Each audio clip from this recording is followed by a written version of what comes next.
So we are reading Power versus Force by Dr. David Hawkins. We are on chapter 8 of the book, page number 131 of the book, and page number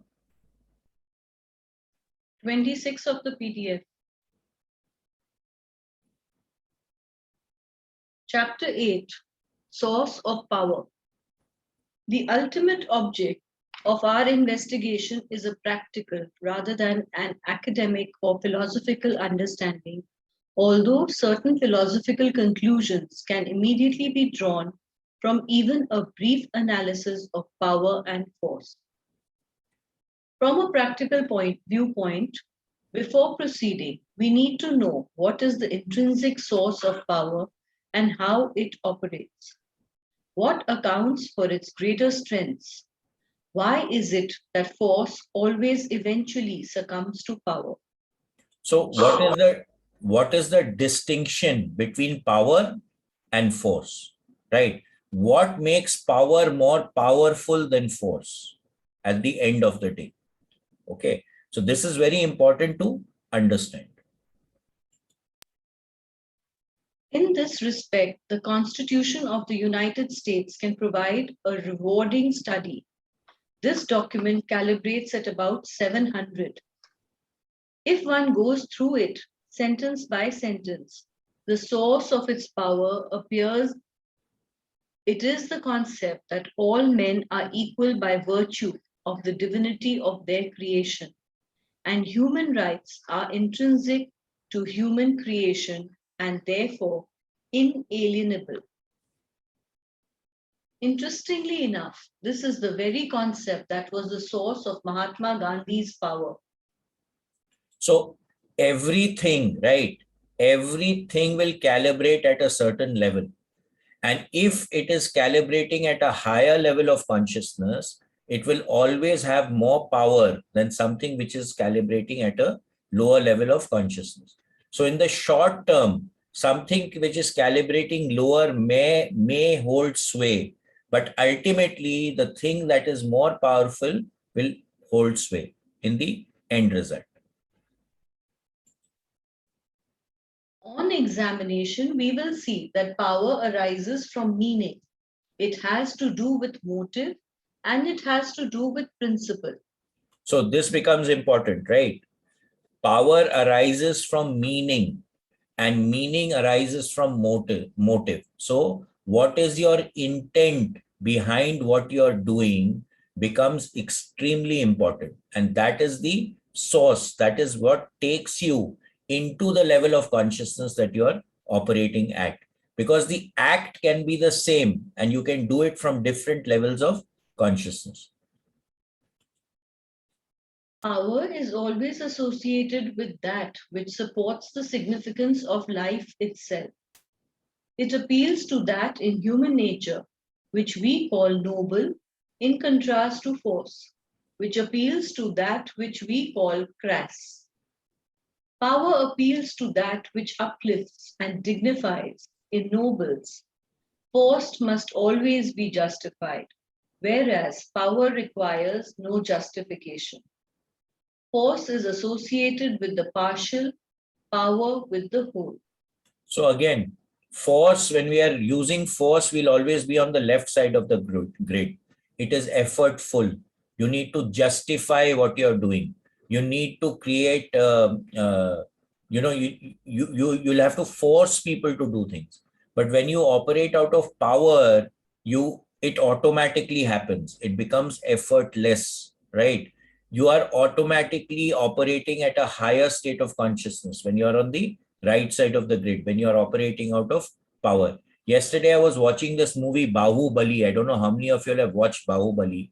In that, there are two brothers, Bahubali and that other guy, his brother, right? So in that, you can clearly see the working of power versus force.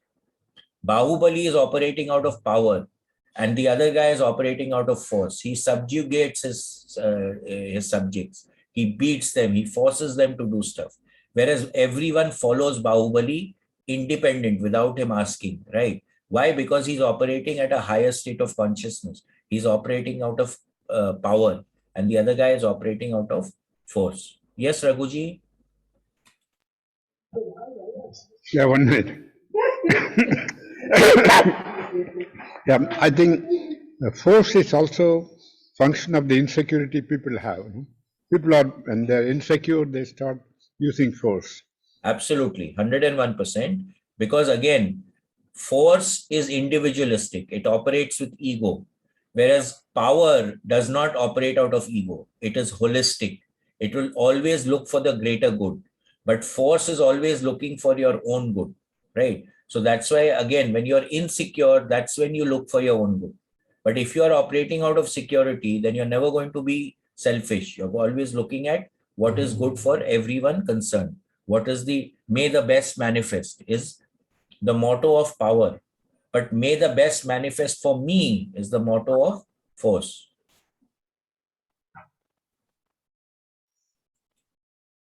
Raghuji, anything else? No, that's it. Okay. Thank you. Thank you. Mukul Bhabi, you're muted. Unmuted, anything? No, sorry. Okay.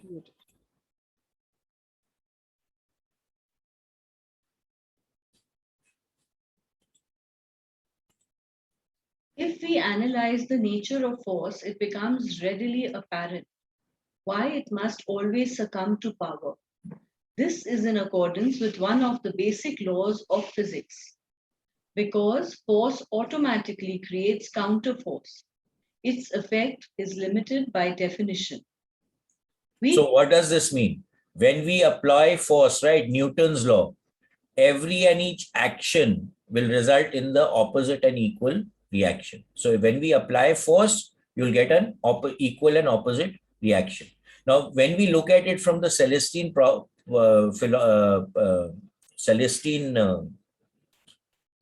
prophecy, Celestine prophecy concept of the control dramas, right? So you will find that all the control dramas operate out of force. They don't operate out of power. When we give energy freely and get energy freely, that is when we come into power. So any kind of drama that you're playing, the 4 control dramas which are there, intimidator, interrogator, poor me, and aloof. All of them are attempting to grab power from the other guy and they are operating out of force.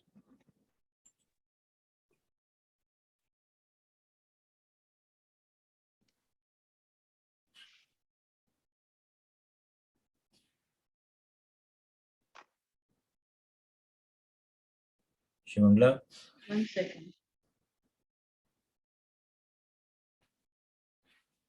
We could say that force is a movement. It goes from here to there or tries to go from here to there against opposition.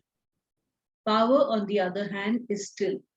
It is like a standing field that does not move. Gravity itself, for instance, does not move against anything. Its power moves all objects within its field, but the gravity field itself does not move. So again, power is centered. Power is very stable. It is operating from equanimity, right? It creates stability where it goes, whereas force always creates disharmony. So we need to be able to assess and gauge for ourselves what is the state of consciousness that we are operating at. That actually results in whatever is manifesting in our lives. Force always moves against something, whereas power does not move against anything. Force is incomplete and therefore has to constantly be fed energy.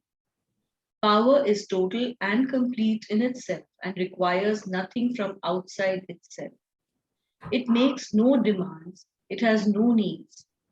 Because force has an insatiable appetite, it constantly consumes. Power, in contrast, energizes, gives forth, supplies, and supports. So again, this is exactly what is happening when we get into the control drama, right? Whenever you're operating in a control drama, you're feeding off the energy of the other person. Whereas when you're operating out of power, you're operating in a stable field. So you really don't need to grab energy from anyone. You become self-supportive also. You can keep growing your energy, your own power. Whereas when you're operating out of force, you consume a lot of energy and you're constantly wanting to grab energy. So this becomes very, very important. So when we look at ourselves, how are we behaving? Are we throwing tantrums? Are we stable? Are we able to look at the scenario in a wider perspective, or are we looking at it in a very narrow perspective? Are we looking at the whole, or are we looking at our own stuff that we are looking at? All these things will indicate whether you're operating from power or you're operating from force.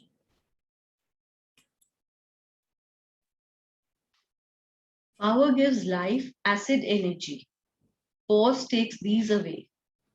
We notice that power is associated with compassion and makes us feel positively about ourselves. Force is associated with judgment and makes us feel badly about ourselves. So again, very, very clear, right? Force is associated with love, compassion, gentleness, whereas, power is associated with compassion, love, and gentleness. Whereas force, whenever you're operating out of force, you're always blaming the other person, right? Or you will be in judgment of the other person. You're not in a state of allowing. When you're operating out of power, you will be allowing, you will allow others to exist, allow others to be. But when you are operating out of force, you want everyone to toe your line, right? You will want your word to be the law. Whereas when you're operating out of power, it just happens. Everything happens. You don't have to make it happen, right? So you don't need rules and regulations. If everyone was operating out of power, we really wouldn't need rules and regulations because everyone would be looking out for everyone else.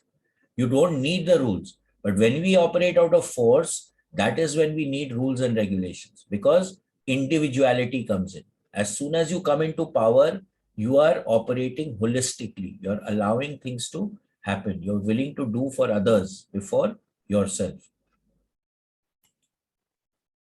Force always creates counterforce. Its effect is to polarize rather than unify. Polarization always implies conflict.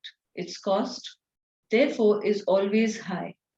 Because force incites polarization, it inevitably produces a win-lose dichotomy. And because somebody always loses, enemies are always created. So again, when we are operating out of force, right, we are looking at our gain.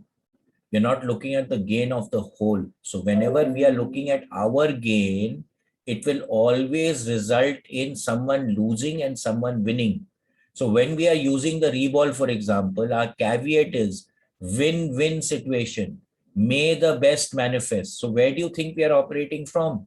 Are we operating from power or are we operating from force? When we are looking at win-win and may the best manifest, it is always operating from power, right? When I say that, no, this is what I want and this is what I want to manifest, then we are operating out of force. And you will find that when you're using the reball also, when you operate out of power, it is more efficient and more effective than when you operate out of force. Then no, I want this only to happen. You will find the reball will not work half the time because you're shifting the basic field, you're shifting the state of consciousness with which you are operating.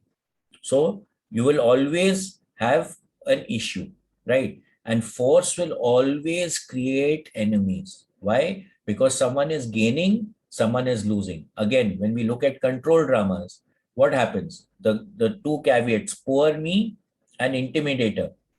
The intimidator will keep intimidating the poor me, intimidation, intimidation. The poor me will keep going into poor me. At one time, the poor me will do Bhagavat and become the intimidator and start sucking from the intimidator. Then the intimidator will become the poor me. So this Jugalbandi, the Damru keeps going, and we need to circumvent it. We need to step out of it. So when we start operating out of power, no enemies get created.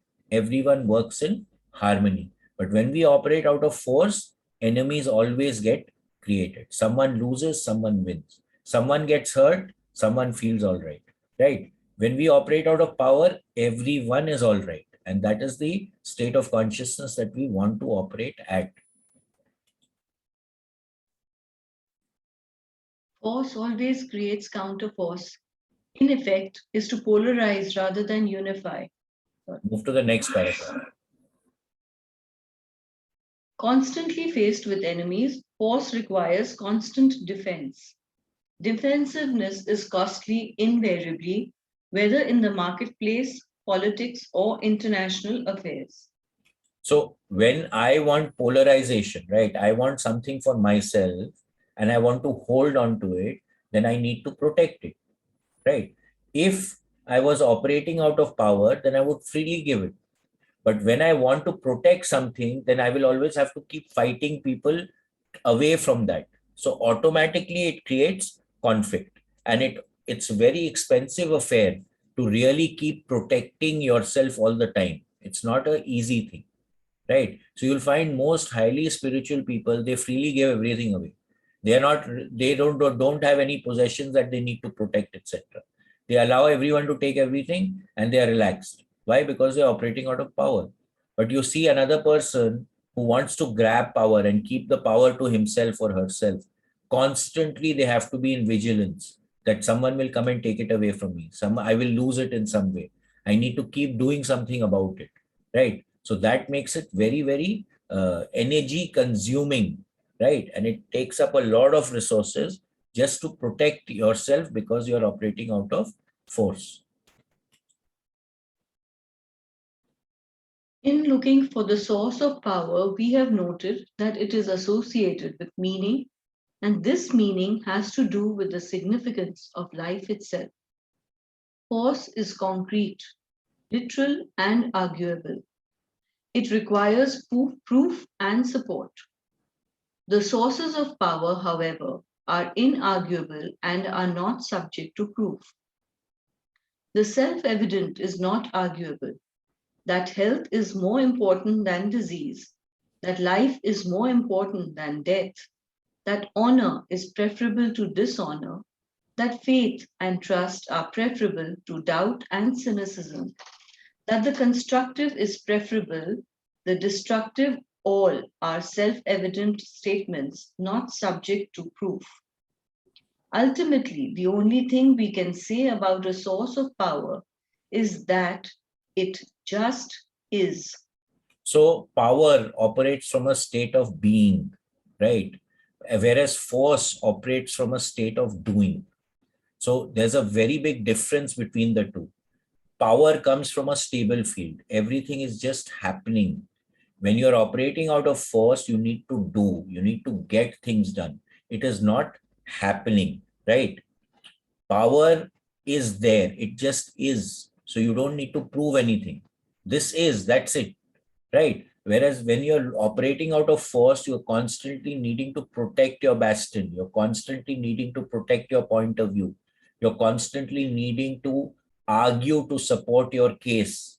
Whereas with power, it just is. Someone operating out of power will say that, okay, this is it, right? Now you can go and experience it for yourself, but this is it. Okay, when you're operating out of force, you will want to prove what you're doing. So that shift from operating from power, from force to power, is a huge shift that we can make in our lives. We don't need to justify anything when we are operating out of power. Okay, but it is not egocentric based. Whereas when you're operating out of force, you constantly need to justify yourself. Every civilization is characterized by native principles. If the principles of a civilization are noble, it succeeds. If they are selfish, it falls. As a term, principles may sound abstract, but the consequences of principle are quite concrete. So what does this mean, right? That any civilization, if it is actually noble, it works for a long period of time. Whenever there is selfishness, it automatically collapses, whether we like it or not. Because ultimately, bagavat to hoega hi na. if you're repressing someone, they will do Bhagavat at the end of the day. So we need to see again where we are operating from, right? Becomes very, very important, even in the case of a civilization. If we examine principles, we will see that they reside in an invisible realm within consciousness itself. Although we can point out examples of honesty in the world, honesty itself as an organizing principle central to civilization is nowhere independently existent in the external world. True power then emanates from consciousness itself. What we see is a visible manifestation of the invisible. So again, what is the state of consciousness you're operating at is the the force which manifests things, is the force which creates things around us. So what is the state of consciousness that we are operating at? What is our state of being becomes extremely important, because everything that is happening around us is due or a result of the state of consciousness with which we are operating. Pride, nobility of purpose, sacrifice for quality of life, all such things are considered inspirational, giving life significance. But what actually inspires us in the physical world are things that symbolize concepts with powerful meanings for us. Such symbols realign our motives and abstract principle. A symbol can marshal great power because of the principle which already resides within our consciousness. So any kind of movement which takes place will always touch a deeper part of our conscious awareness. And then we start associating with that particular movement, right? So by movement, what do you mean? It can be a symbol also, right? And you can get associated with that symbol and then move along with it. So that what is the motivation? It is actually our deeper state of consciousness which is motivating us towards a particular aspect of our lives.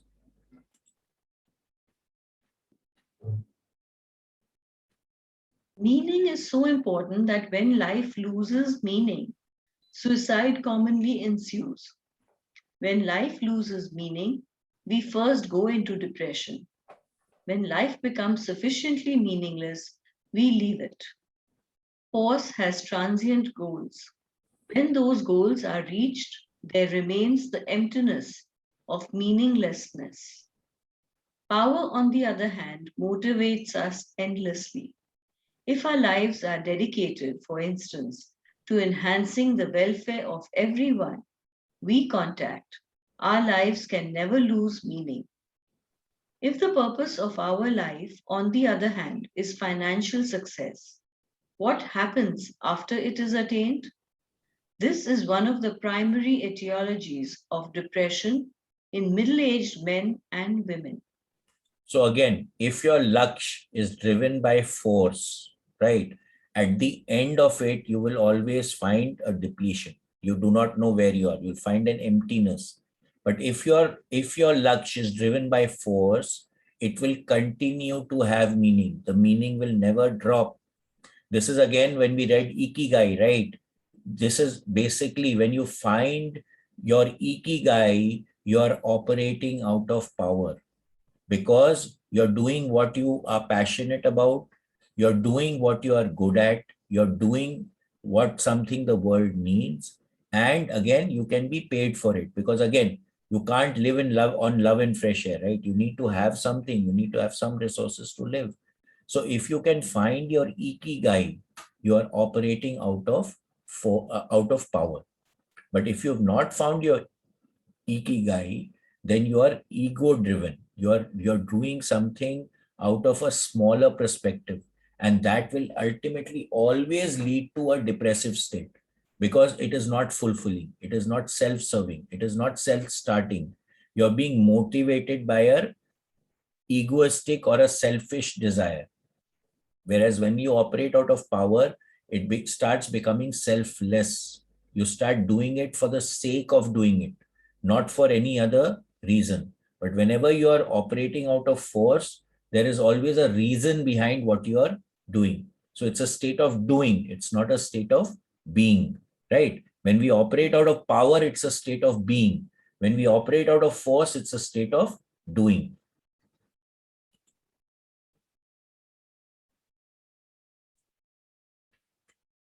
The disillusionment of emptiness comes from failing to align one's life with the principles from which power emanates. A good illustration of this phenomenon can be seen in the lives of great musicians, composers, and conductors of our own times. How frequently they continue productive careers into their 80s and 90s, often having children and living vigorously until a ripe old age. Their lives have been dedicated to the creation and embodiment of beauty. Beauty incorporates and expresses enormous power. We know clinically that alignment with beauty is associated with longevity and vigor. Because beauty is a function of creativity, such longevity is common in all creative occupations. So what does he say over here? Emptiness comes from failing to align one's life with the principles from which power emanates, right? So where does power come from? If you're not connected with that state of power, then you are operating out of force. And whenever we are connected, like today, when we want to shift in the grid from the left side of the grid to the right side of the grid, the one of the two of the best techniques to use is to get into appreciation or get into gratitude, right? So when we are appreciating, what are we going to appreciate? We are going to appreciate beauty. We are going to appreciate a beautiful piece of music. We are appreciating food. We appreciate art. We appreciate culture. We appreciate a dress. So whenever we are operating in connection with anything that is beauty, beauty of nature, when we start getting, when we see that scene, the artistic forms that nature creates, when you get into awe of that, automatically you will shift to power. Okay, whenever you've seen a real beautiful sunrise, you'll always feel very peaceful, gentle, and powerful within, that there's so much beauty in that. So what he's saying over here is that artists and composers, etc., they were always connected with beauty. So they were constantly operating out of power. So they were always vigorous. They did not have to stop doing what they did, right? But if you're operating out of force, you will be wiped out. You will, this breakdowns takes place, emotional wrecking takes place, all that stuff, burnouts take place when you operate out of force. But when you operate out of power, there's no burnout. Why? Because you're really enjoying what you're doing. You're connecting with the beauty. So there is no question of a burnout when you operate out of power. And that's why these guys, they could live till 90 and 80 and still have children, etc. at that time. And you hear so many examples, that old people are having kids, which literally is impossible from when you look at it from another point of view.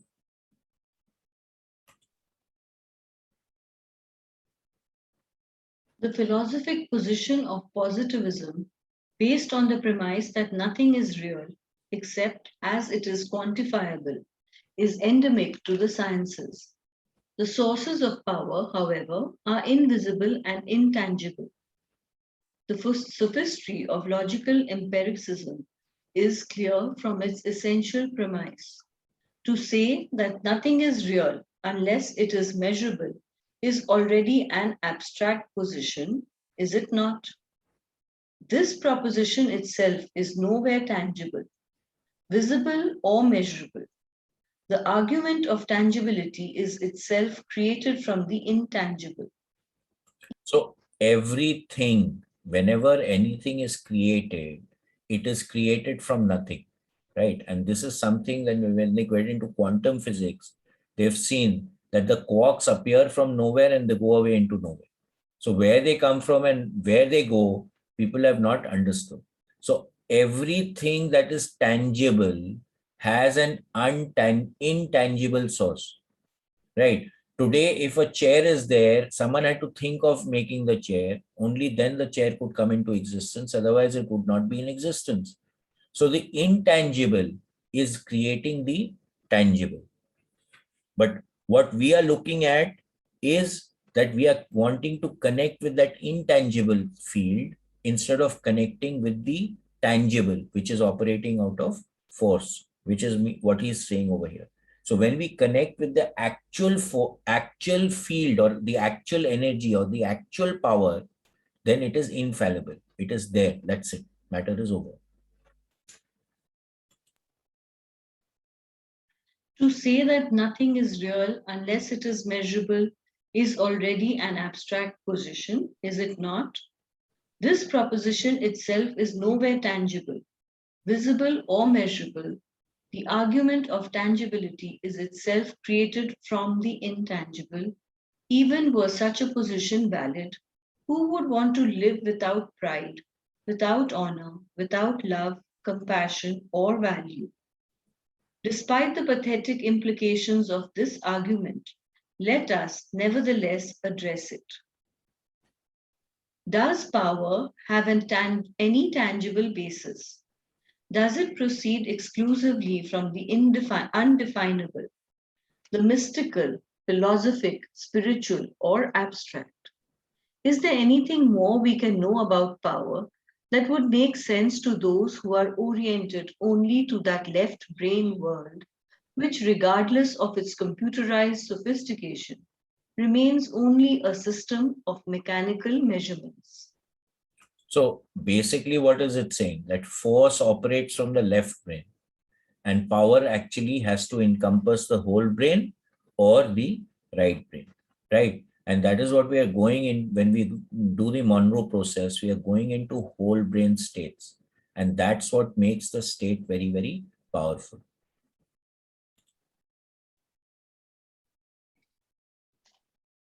Before we proceed, let us remind ourselves that the most advanced artificial intelligence machines in the world are unable to feel joy or happiness. Force can bring satisfaction, but only power brings joy. Victory over others brings us satisfaction, but victory over ourselves brings us joy. But as previous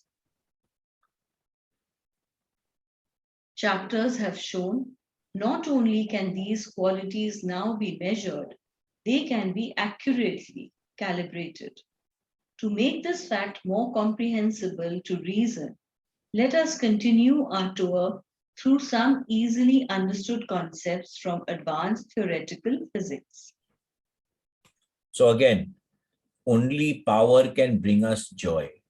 Okay, force can never bring us joy. May give you a satisfaction, but that is momentary. It will not last. Only when we shift into power do we find true happiness and we find true joy.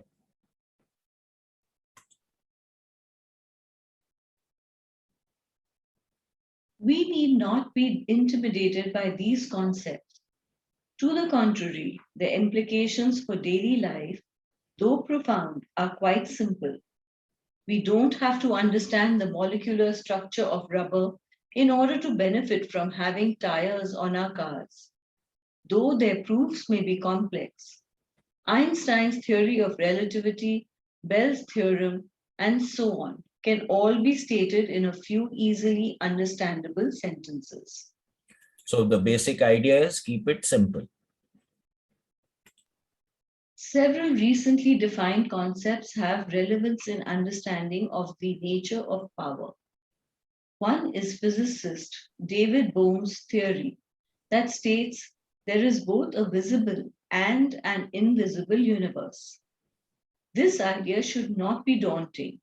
Many things with which we have a daily familiarity, X-rays, radio, and TV waves, are not visible either. An enfolded universe runs parallel to the visible unfolded universe, which is itself merely a manifestation of that enfolded, invisible universe. So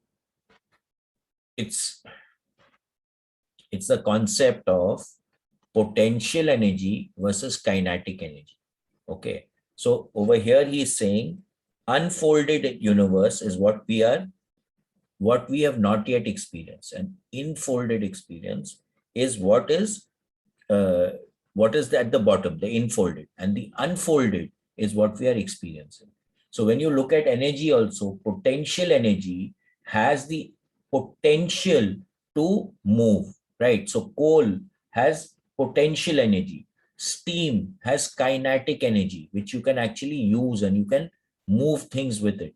So like that, whatever we are seeing around us is based on something which is behind it, right? We are unable to see what's behind it, but there are parallel universes running, and they are running parallelly, right? Everything is manifesting at deeper levels, and they have multiple universes, the multiverse, they call it the multiverse now, where many parallel universes are there at the same time, and each is interdependent on the other.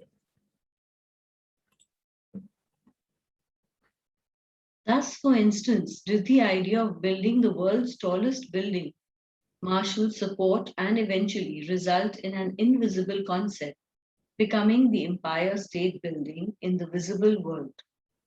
The enfolded universe is connected with human consciousness as inspiration arises in the mind of a creator. So again, we come back to that same example that we've been using. I draw a straight line and I ask the question, does this line have energy? So yes, it has energy, because all the steps which were taken, all the actions which were taken for the line to come into existence resulted in the line. So if even one of those actions didn't take place, then the line would not be there. So yes, the line does have energy, right? Now, where did it come from? So I had to think of it, right? If I didn't think of the line, the actions wouldn't have taken place and the line would not be in existence. But where did that thought come from? It came from below the line, from the big guy, not from the small guy. Because when we think, we are thinking with the small guy. When it is in inspiration, it comes from the big guy. And all our thoughts are actually inspirations. They come, the infolded is the inspiration. The unfolded is the thought. The thought is the enfolded of the unfolded action. So we are going deeper and deeper. But when we look at it from biogeometry principles, which we've again spoken of, before the line, in front of the line, every time there is a force field which is there, which they've termed it BG3 force field, which is there in front of every line. If that field is not there, the line would not come into existence. So that is the enfolded, and the line is the unfolded, right? So everything results from something deeper. And what is that deeper? If you can connect with the deeper, then you're already connected with the whole, right? So it becomes very important here. So he says an inspiration arises in the mind of the creator. So if that inspiration didn't come, the creator would not have created.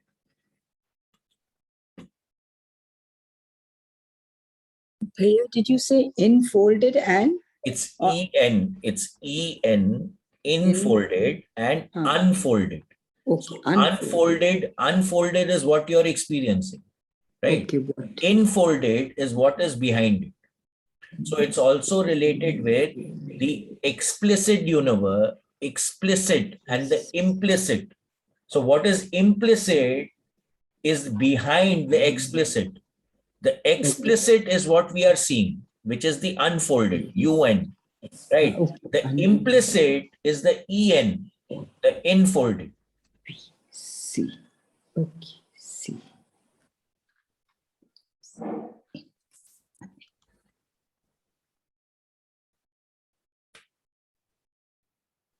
Bohm says meaning links mind and matter like opposite sides of a coin. Another useful concept is Rupert Sheldrake's notion of morphogenetic fields or M fields. These invisible organizing patterns act like energy templates to establish forms on various levels of life. It is because of the discreteness of M fields that identical representations of a species are produced. Something similar to M fields also exists in the energy fields of consciousness, underlying thought patterns and images, a phenomenon termed formative causation. The idea that M fields assist learning has been verified by wide-scale experimentation. So what is the meaning of this again, right? The M field acts as an organizational pattern. So there is a resonant energy field, right? Or the morphogenic field that Rupert Sheldrake called it, which results in something manifesting. So the example that can be used here is, again, I've explained this before, the concept of the crossword, right? If the crossword has not been published, that means the energy or the solution to the crossword is not in the M field, is not in the morphogenic field. It will take a person longer time to solve the crossword. But the moment thousands of people have solved the crossword, then that information is there in the morphogenic field. So when someone else now tries to solve the crossword, he will be able to solve, she will be able to solve it faster, because the imprint of that is already there in the M field. So he says the idea of the M field assist learning has been verified by wide-scale experimentation. This is the experiment that they're talking about, where if something has been learned by someone, it becomes easier for the next person to learn it. Okay, so there are invisible thought patterns or invisible patterns which are organizing everything around us. So they are acting like energy templates. It gives us a pattern on which to operate. That's why you will find that, I remember when we were younger, remotes and all that were not in vogue, right? So we had to really learn how to use remotes. Nowadays, a 2-year-old child is using a remote control and knows how to switch the channels, etc. How does that happen? Because the template to use the remote control is already embedded inside the morphogenic field. So it becomes easier for the next generation to learn how to use it.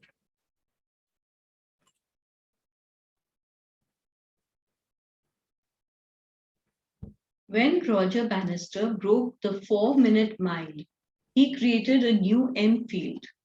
The belief system prevailing in human consciousness had been that the 4-minute mile was a limit of human possibility. Once the new M field was created, many runners suddenly began to run sub 4-minute miles. This occurs every time mankind breaks into a new paradigm, whether it is the capacity to fly, an M field created by the Wright brothers, or the capacity to recover from alcoholism, an M field created by Bill W., the founder of AA. Once an M field is created, everyone who repeats the accomplishment reinforces the power of that M field.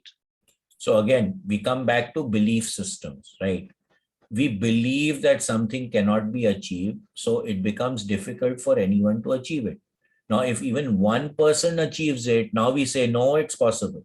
And then more and more and more people start to be able to do the same thing. So that's why the words I can't, I won't, I will not, all these things are basically our belief systems which are putting stuff in front of us. And we are operating out of force. The moment we start shifting to power, we can say, okay, I can, I will attempt to do it.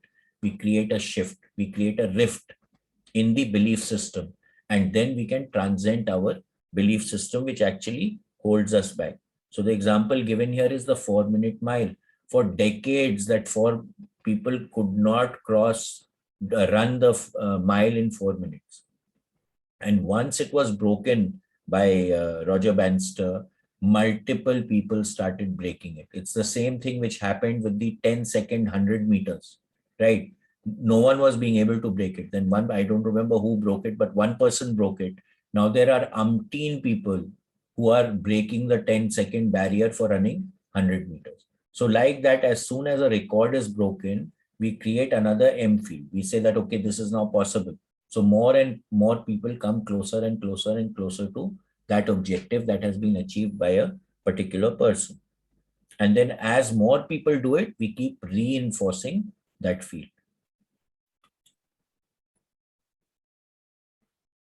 We are all familiar with the fact that new ideas often seem to arise in the minds of several far removed people at the same time. Somehow, the M field acts as an organizing principle, like a sort of general magnetic attraction. An M field does not have to move anywhere. It is a standing energy field which is everywhere present.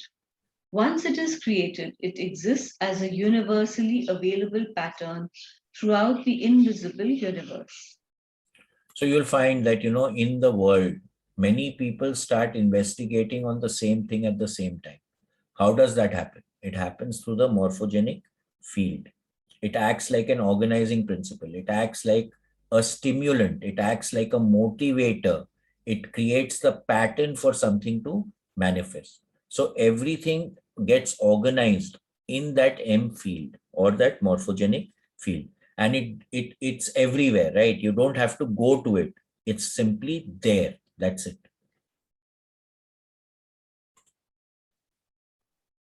The next concept we need to consider in more detail is chaos theory, non-linear dynamics.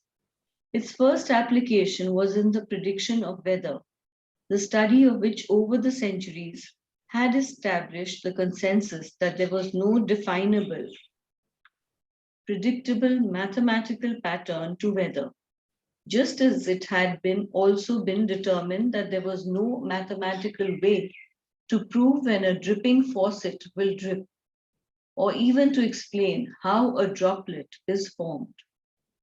Chaos merely means a mass of apparently meaningless data. For instance, dots in which one cannot see any inherent organizing pattern. With the advent of advanced computer technology, it was discovered that inner organizing patterns could be found by computer analysis in what looked disorganized. That which appears to be incoherent actually has an inner coherence. So what has been found in chaos theory is as we go into a deeper layer, there was always an organizing force, even behind what looks like it is unorganized.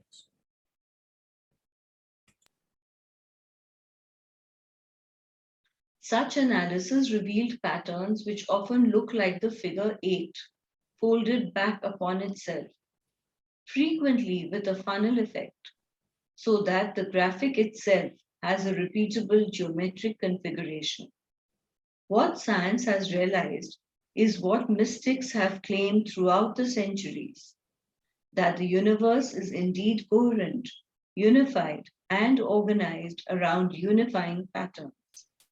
So the figure 8, right? Infinity. Everything goes and there's a pattern to everything. Whatever goes around comes around.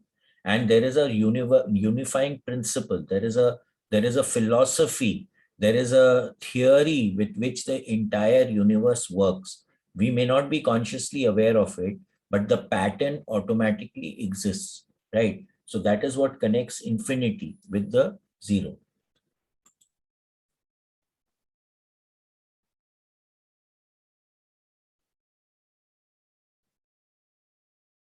Non-linear dynamics has verified that there really is no chaos in the universe.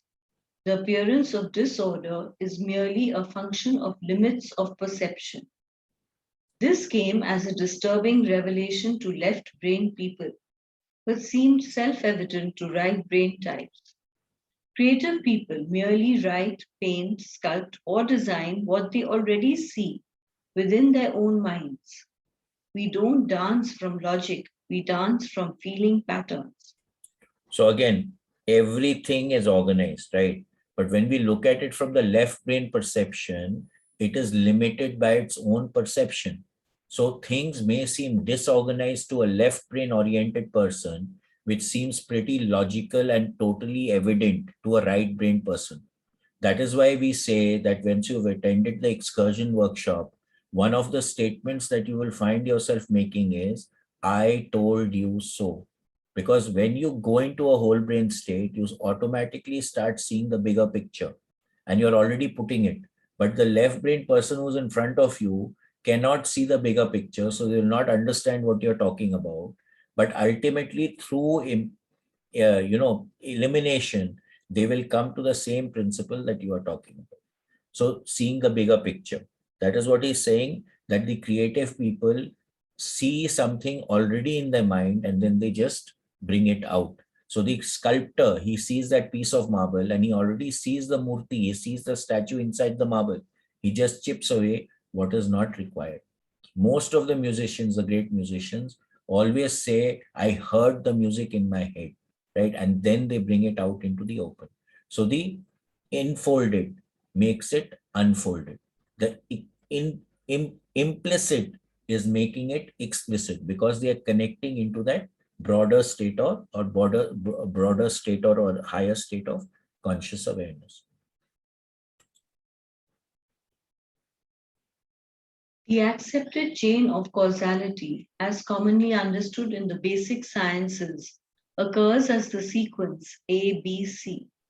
In this scheme of material determinism, nothing is inherently free, but only the result of something else. It is thereby limited. What this system really defines is the world of force. Force A results in force B and is transmitted to force C, with consequence D. D in turn becomes the beginning of another series of chain reactions ad infinitum. So what is he saying? A will result in B, B will result in C, C will result in D, and then D will again start the cycle again. So this is left brain orientation because everything is dependent on each other, right? Everything is happening in a linear time. Everything is happening one after the other, right? Having said that, when you're looking at holistically, then everything is happening together. But when we look at it from left brain, there is a sequence, there is a time gap between everything. Okay, we'll just read a little more today. We'll finish this chapter today.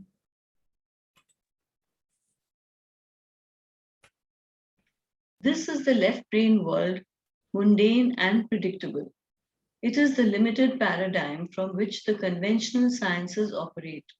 Charitable, familiar, controllable, but uncreative, determined and therefore limited by the past. It is not the world of genius, but to many it feels safe. It is the world of productivity and practicality. To creative people, though, it seems pedestrian, prosaic, and uninspiring. So again, left brain people want total systems. They want everything to operate A plus B is equal to 2. But a right brain person, it may be 1 plus 2 is equal to 5, right? So how it happens, what happens, we don't know. But we are enjoying that position of making a different choice, doing something differently, right? A logical person will always do it systematically. It is one thing to conceive of the Empire State Building, but something else to make it happen. To make a thing happen requires motivation. Motivation is derived from meaning. Therefore, the visible and invisible worlds are linked together, as we have already diagrammed it. Okay, so first the thing has to be conceived. Then you have to be, there's a motivation, right? Then you look at meaning behind the motivation. Then you look at the invisible form, which will result in the visible form. But over here, A, B, C, when you look at it, A, B, C is all happening at the same time. When you're looking at it from the whole brain perspective, when you're looking at it from the logical perspective, then A is resulting in B, B is resulting in C.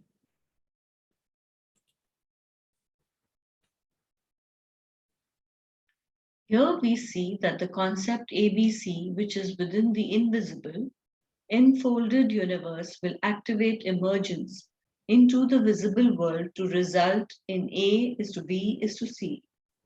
Thus, the visible world is created from the invisible world and is therefore influenced by the future.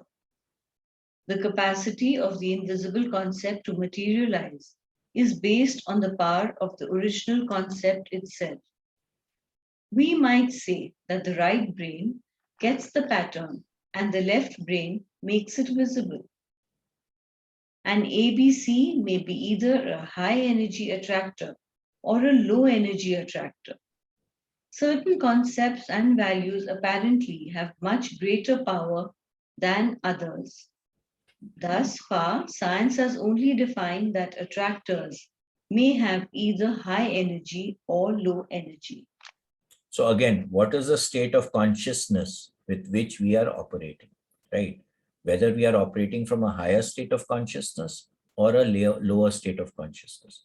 And basically what is happening here is that ABC is manifesting as A to B to C.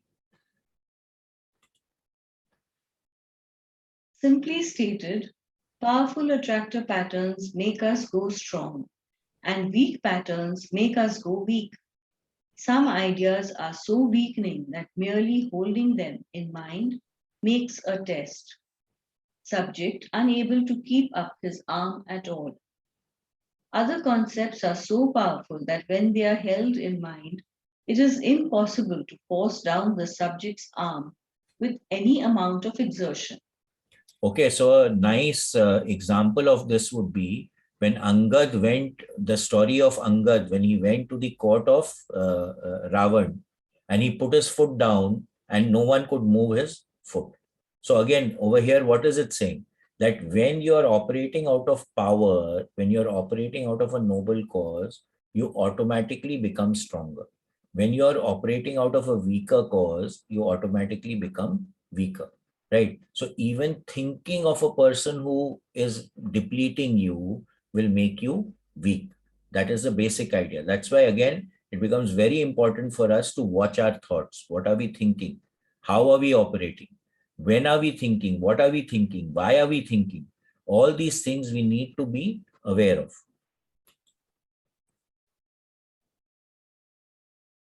This is a universal clinical observation. Powerful patterns are associated with health. Weak patterns are associated with sickness, disease, and death. If you hold forgiveness in mind, your arm will be very strong. If you hold revenge in mind, your arm will go weak. So again, anything that is depleting in nature, which puts you on the left side of the grid, will make you weak. Anything that puts you on the right side of the grid will make you strong.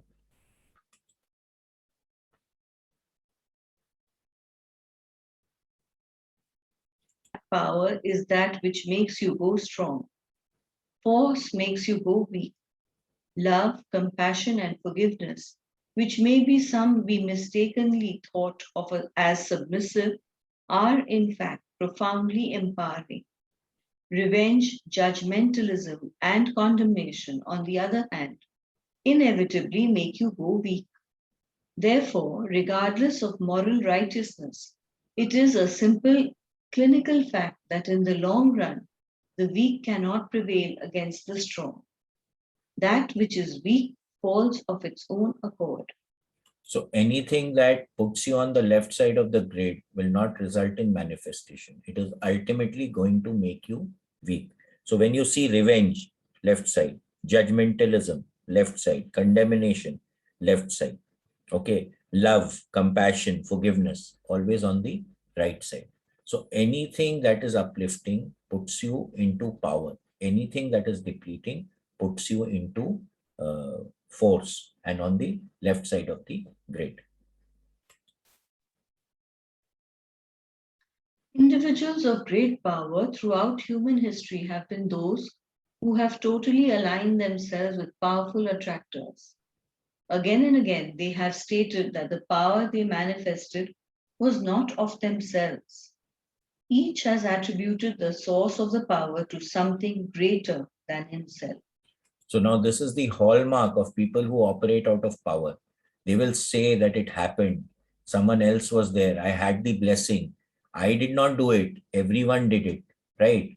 Now, when you operate out of force, you will say, I did it. So that's the distinction between the two. And most individuals who have risen to great authority, spiritual leaders, powerful orators, and powerful statesmen, they will always take the whole with them. They are not for anyone, or they are not for any single person. They are for everyone. They take everyone with them, which shows clearly that they are operating out of power and not out of force. All of the great teachers throughout the history of our species have merely taught one thing, over and over, in whatever language, at whatever time. All have said simply, give up weak attractors for strong attractors. So weak attractors are anything that is putting you on the left side of the grid. And strong attractors are anything that puts you on the right side of the grid.